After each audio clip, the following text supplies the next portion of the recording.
Well, I think we've now reached the halfway point. In fact, slightly beyond the halfway point. So I think it's as good a time as any to sort of just take a pause, reflect, as well as deal with some of the current challenges which we are facing, and then look forward to the remainder. I think we look back over the first half, or in fact even before the first half, we've had several very successful components of our games. First, the reception to the torch as it went through our neighborhoods, went through the schools and the communities, was far higher in terms of participation by ordinary Singaporeans and students. It was far higher than I had dared to hope for. And the reaction of people as they participated, touched the torch or passed the torch along, or it just became a local community event. I think that already was an early sign that there was something special in the air that the Olympics was bringing to Singapore. And then, of course, we had a really fabulous opening ceremony.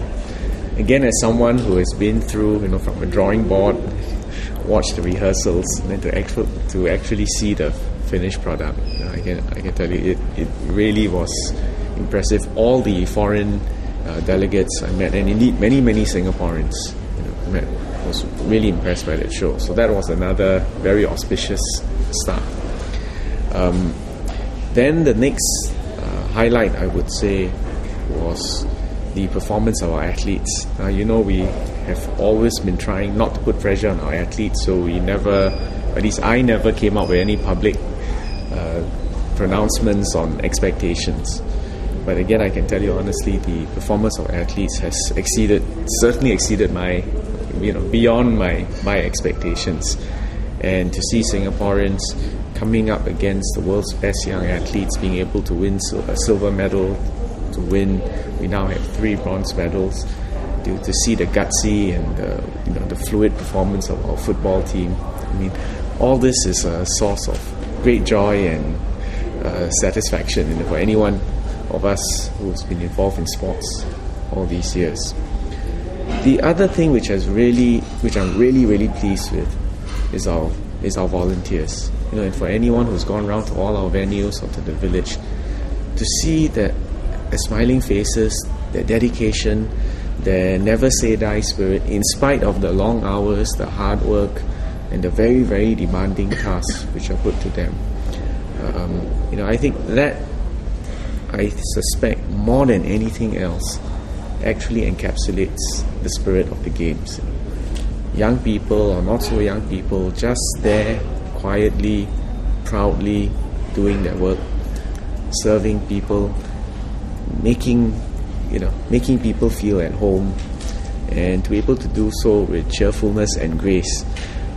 I think we have quite clearly established that Singapore can not only organize things well and efficiently, we can now do so with grace and style. And really it is our volunteers who are the ambassadors for that. Similarly, if you have visited our Youth Olympic Village, again, for those of you who are veterans of games, whether it's Olympic Games, Commonwealth Games or Asian Games, at the risk of being immodest, I would say the spirit and the vitality and the infrastructure and the services provided to our athletes in the village are really first class. What I was most pleased about was to see, the buzz in the village.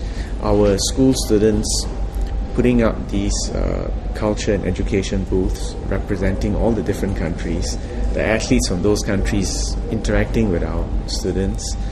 And another decision which we made was to allow other school students to visit the village at designated times, to watch that interaction of young people across cultures, across sample of the whole world. That was something special. So I think we really succeeded in bringing together the best young people, full of hope and and optimism for the future, to get together, to interact, to make friends.